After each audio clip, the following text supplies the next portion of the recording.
हमारी ये कहानी शुरू होती है सीमागढ़ नाम के एक रहस्यमयी गांव से, जो अपने एक बहुत ही अजीब और डरावने किस्से से प्रसिद्ध है। आज से कुछ 10 साल पहले इसी गांव में एक नरभक्षी आदमी रहता था, जिसके कारण गांव की पुलिस रोजाना गांव का पहरा दिया करती थी, लेकिन वो कभी पकड़ में नहीं आता था। लेकिन एक बार अमावस की रात को उसको पुलिस ने पकड़कर एनकाउंटर में मार डाला और पास ही एक कब्रिस्तान में दफना दिया। जैसे उसे दफनाया गया, कब्रिस्तान के पास ही एक हॉस्पिटल में एक नए और रहस्यमय जीवन की शुरुआत हुई, जिसे देखकर सभी डॉक्टर हैरान थे, क्योंकि उसकी आंखें वक्त के हिसाब से बदलती रहती थी। उस बच्चे की इस धरती पर आते ही उसकी माँ की मौत हो गई और फिर उसके पिता ने ही उसे पाला और उस बच्चे का नाम रखा राज। शुरुआत में तो राज एक आम बच्चे की तरह ही रहता था, लेकिन धीरे धीरे राज बड़ा होने लगा। जब वो 10 साल का हो गया, तब उसके पिता को उसमें बहुत सारी नई बातें देखने को मिली, और वो ये बात तो उसके बचपन से ही जानते थे कि शाम 7 बजे के बाद उसकी आंखों का कलर बदल जाता है। लेकिन एक रात जब राज घर के एक कोने में बैठकर कुछ खा रहा होता है, तब उसके पापा देखते हैं कि उसका मुंह पूरा खून से सना हुआ है और वो किसी जानवर को खा रहा है।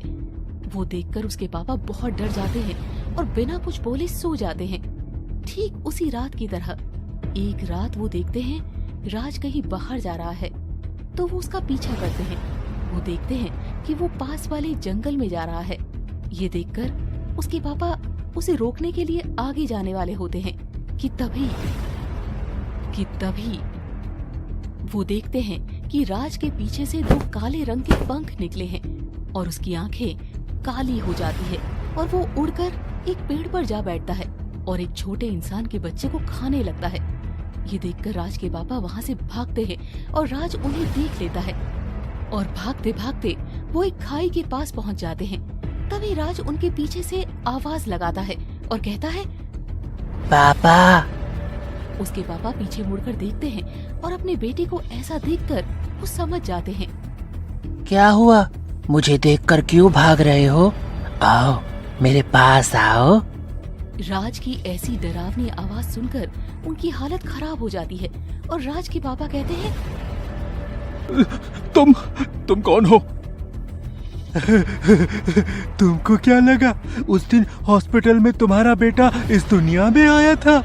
अरे उसी दिन मुझे एनकाउंटर में मारा गया और पास ही हॉस्पिटल में दफना दिया गया।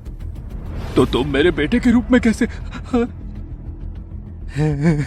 जब मुझे दफनाया गया था ना, तभी मुझे इस धरती पर आई एक नई आत्मा महसूस हुई और मैंने अपना बदला लेने के लिए तुम्हारे बेटे के शरीर में जन्म ले लिया। और तुम्हारा बेटा वो तो उसी दिन मर गया था। अपने बेटे के बारे में सुनकर वो बिना डरे गुस्से में बोलते हैं, अरे तुझ जैसी बेकार और पापी आत्मा को इस धरती पर रहने का कोई हक नहीं है। राज धीरे धीरे उनकी तरफ बढ़ता है और वो डर के मारे एक एक कदम पीछे जाते हैं और तभी उनका पैर खाई के कोने में आकर फिसल जाता है और वो खाई में गिर जाते हैं। राज उनके खाई में गिरने के बाद जोर जोर से हंसता है।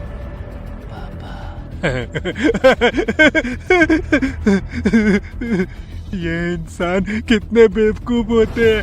चलो, ये तो खुद ही मर गया। उस रात के बाद राज अपने अंकल के घर में रहने लगता है और वो अब सारे काम बहुत होशियारी से करता है ताकि किसी को भी उस पर शक न हो। दिन के समय वो लोगों के छोटे छोटे बच्चों को उठाकर ले जाता है और रात होते ही उनको मार के खा लेता था। वक्त बीत रहा था। इतने सारे बच्चों के गायब होने के कारण पुलिस जगह जगह पहरा देने लगी। राज भी बड़ा हो गया था। एक दिन वो अपने एक दोस्त के साथ पार्टी में जाता है। वहाँ राज को एक लड़की मिलती है जिसका नाम दिव्या होता है। दिव्या का पर्स कहीं गिर जाता है तो वो उसे ढूंढ रही होती है। अरे, मेरा पर्स यहीं कहीं गिरा होगा, कहाँ गया? उसमें मेरा फोन भी है। और वो पर्स ढूंढते ढूंढते राज के पास आती है और बोलती है, एक्सक्यूज मी। राज पीछे मुड़कर देखता है। हाय, आप मेरी एक हेल्प कर सकते हो? एक्चुअली वो मेरा पर्स कहीं खो गया है और मेरा फोन भी उसी में है। क्या आप मेरे फोन पर कॉल कर सकते हो? राज को उस लड़की को देखते ही उससे प्यार हो जाता है और वो कहता है, हाँ जरूर, आप अपना नंबर बताइए। दिव्या अपना नंबर राज को बताती है और उसको उसका पर्स मिल जाता है और दिव्या वहाँ से चली जाती है। राज भी अपने घर चले जाता है। रात को जब वो जंगल जाता है तभी उसको फिर फोन पर एक मैसेज आता है। वो मैसेज देखता है, वो मैसेज दिव्या का था। हाय। हेलो। सॉरी, मैं थैंक्स करे बिना चली गई थी। Thank you so much for helping me. Welcome. ऐसे ही पूरी रात बात करते करते उन दोनों की दोस्ती हो जाती है और वो नेक्स्ट डे मिलने का प्लान बनाते हैं। अगले दिन राज बताए गए टाइम पर पार्क पहुंच जाता है, लेकिन दिव्या नहीं आती। वो जाने वाला होता है कि तभी दिव्या का मैसेज आता है, सॉरी अभी नहीं आ सकती, शाम में मिलते हैं प्लीज। राज शाम का सुनते ही मना कर देता है क्योंकि वो अपना असली रूप दिव्या को नहीं दिखाना चाहता था। ऐसे ही अगले दिन दिव्या राज को नाइट पार्टी के लिए बुलाती है, पर वो फिर से मना कर देता है और कहता है, दिव्या मैं नाइट में नहीं चल सकता, क्या हम मॉर्निंग में कभी चलें? दिव्या को राज का ये बिहेवियर बहुत अजीब लगता है और वो उसे मैसेज करती है, let's meet tomorrow morning at park. Raj तुरंत मैसेज करता है, हाँ क्यों नहीं। अगली सुबह वो पार्क में मिलते हैं और वो दोनों आपस में बहुत बातें करते हैं और एक दूसरे के और करीब आ जाते हैं कि तभी दिव्या उससे पूछती है, तुम कभी शाम में या नाइट में मेरे साथ क्यों नहीं चलते? राज हिचकिचाते हुए कहता है, अरे वो क्या ना मुझे कुछ काम होता। ऐसा क्या काम जो मुझसे भी ज्यादा जरूरी है? वो जो है ना मुझे। राज की बोलती बंद देखकर दिव्या को उस पर और ज्यादा शक होता है। ओह यार, सॉरी मुझे जाना होगा, मुझे एक काम याद आ गया, चलो बाय, अभी मुझे जाना होगा, कल मिलते हैं। हाँ कल कब मिले? कल 5 बजे मिलते हैं। राज मन में सोचता है, अरे 5 बजे तो जा ही सकता हूँ, थोड़े टाइम में वापस आ जाऊंगा। राज दिव्या से कहता है, ठीक है अब चलते हैं। दिव्या राज की बात सुनकर बहुत खुश हो जाती है। अगली शाम वो दोनों 5 बजे मिलते हैं। राज को दिव्या के साथ रहते हुए वक्त का पता ही नहीं चलता और 7 बज जाते हैं। 7 बजते ही राज की आंखें काली हो जाती है और वो देखकर दिव्या चौंक जाती है और वो राज से कहती है, राज ये तुम्हारी आंखें ऐसे कैसे? राज ये सुनते ही अपने फोन में टाइम देखता है और बिना कुछ बोले वहाँ से जाने लगता है। राज राज रुको रुको रुको। दिव्या को राज पर शक होता है और वो उसका पीछा करने का सोचती है। राज उस जंगल की तरफ जा रहा होता है और दिव्या उसके पीछे पीछे जाती है। तभी राज अपने काले पंख निकालकर एक पेड़ पर बैठकर इंसानी गोश्त खाता है। ये देखकर दिव्या बहुत डर जाती है और वहाँ से भाग जाती है। जब दिव्या वो सब देखकर अपने घर जाती है तो वो मन ही मन सोचती है, इसका मतलब राज ही वो इंसान है जो छोटे छोटे बच्चों को गायब करके उन्हें मार के खा रहा है। तभी उसे राज का मैसेज आता है, सॉरी दिव्या, मैं तुम्हें ऐसे ही छोड़ के चला आया। और राज दिव्या को अपनी आंखों का कलर चेंज होने वाली बात को एक डिजीज बताकर रफा दफा करता है, लेकिन वो ये नहीं जानता था कि दिव्या ने उस रात सब कुछ देख लिया था। अगले दिन मॉर्निंग में दिव्या राज को मिलने के लिए उसके घर बुलाती है और जैसे ही राज उसके घर पहुंचता है वो उसे अंदर आने को कहती है। क्या कल की बात के लिए तुमने मुझे माफ कर दिया दिव्या? हाँ, मुझे तुम पर पूरा भरोसा है। ये कहकर दिव्या राज को एक ड्रिंक ऑफर करती है। राज जैसे ही वो ड्रिंक पीता है वो बेहोश हो जाता है। कुछ टाइम बाद राज की आंखें खुलती है और वो देखता है कि वो एक कुर्सी से बंधा हुआ है और उसके सामने एक तांत्रिक खड़ा है और तांत्रिक के पास भी दिव्या खड़ी है। राज ये सब देखकर कुछ समझ नहीं पाता और वो कहता है, अरे तुम कौन हो और मुझे ऐसे क्यों बांध रखा है? खोलो। और दिव्या तुम यहाँ कैसे? तभी राज को याद आता है कि दिव्या ने राज को ड्रिंक ऑफर की थी और उसके बाद वो बेहोश हो गया था। दिव्या तुम भी? तभी दिव्या एक इच्छाधारी नागिन में बदल जाती है और तांत्रिक को कहकर वहाँ से चली जाती है। तभी तांत्रिक कहता है, तुझे क्या लगा था कि तू ऐसे ही मासूम बच्चों को मार के खाता रहेगा और कोई तुझे रोक नहीं पाएगा? राज कहता है, मुझे छोड़ दे, नहीं तो अंजाम बहुत गलत होगा। छोड़ मुझे। तांत्रिक कहता है, तू मेरा कुछ नहीं बिगाड़ पाएगा। अरे तुझे पता नहीं है कि मैं क्या क्या कर सकता हूँ और मैं कौन हूँ? मुझे पता है। अरे जिस दिन तुझे एनकाउंटर में मारकर दफनाया गया था ना, उसी दिन तेरी पापी आत्मा ने एक बच्चे के रूप में जन्म लिया। राज ये सुनकर हैरान हो जाता है और कहता है, ये सब तुझे कैसे पता है?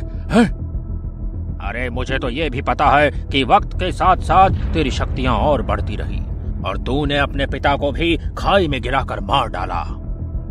तभी राज तांत्रिक को गुस्से में कहता है, अच्छा, तो वो दिव्या तेरे ही साथ थी। मैं तुम दोनों को मार दूंगा। तभी तांत्रिक उस कुर्सी के नीचे एक लाल नींबू रखता है और उसे कहता है, हाँ, वो मेरे ही साथ थी। जब तूने इस बच्चे के रूप में जन्म लिया, मैं उसी दिन समझ गया था कि तू इस धरती के लिए एक बहुत बड़ा संकट है। इसीलिए मैंने दिव्या को तेरे पीछे लगा दिया था। और फिर तांत्रिक उसे बताता है कि दिव्या एक इच्छाधारी नागिन है, इसीलिए वो किसी भी बुरी शक्ति को आसानी से भांप सकती है। उस रात जब तू उस होटल से भागा तो दिव्या ने तेरा पीछा किया और उसने तेरी काली सच्चाई को अपनी आंखों से देखा। राज ये सुनकर जोर से हंसता है।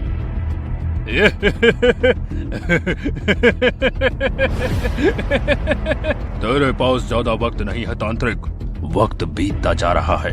अरे जैसे ही 7 बजेंगे मेरी शक्तियाँ और अधिक बढ़ जाएगी। उसके बाद ये रस्सियाँ मुझे नहीं रोक पाएगी। तांत्रिक कहता है, मुझे पता है, मैं तुझे 7 बजे से पहले ही भस्म कर दूंगा पापी।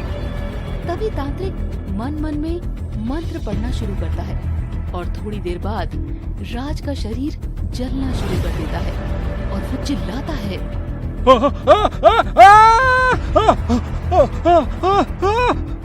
तभी वो नींबू जो तांत्रिक ने उसकी कुर्सी के नीचे रखा था, वो वहाँ से गायब होकर तांत्रिक के हाथ में आ जाता है। लेकिन घड़ी में 7 बज जाते हैं और तांत्रिक देखता है कि राज की आंखें काली हो चुकी है।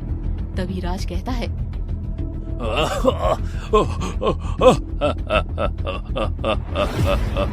अब क्या करेगा तू? और राज उन रस्सियों को तोड़कर अपने काले पंख खोल लेता है और कहता है, अब देख मैं क्या कर सकता हूँ। तभी तांत्रिक कहता है, अरे मैं तेरी शक्तियाँ आने का ही इंतजार कर रहा था पापी। राज ये सुनकर डर जाता है। तभी तांत्रिक अपनी शक्तियों से उस नींबू को जला डालता है और उस नींबू के जलते ही राज के काले पंख जलने शुरू हो जाते हैं। राज दर्द के मारे चिल्लाता है और उसकी आंखों से खून निकलने लगता है। छोड़ दे मुझे, छोड़ो।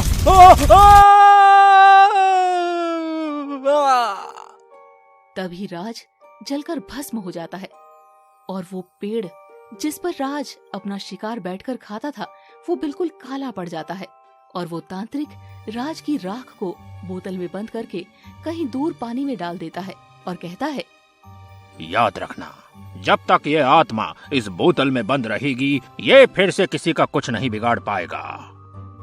उस दिन के बाद से शहर में बच्चे गायब होने का सिलसिला बंद हो जाता है और शहर उस पापी की आत्मा से मुक्त हो जाता है। Thanks for watching Scary Drive. Please like, subscribe and share with your friends.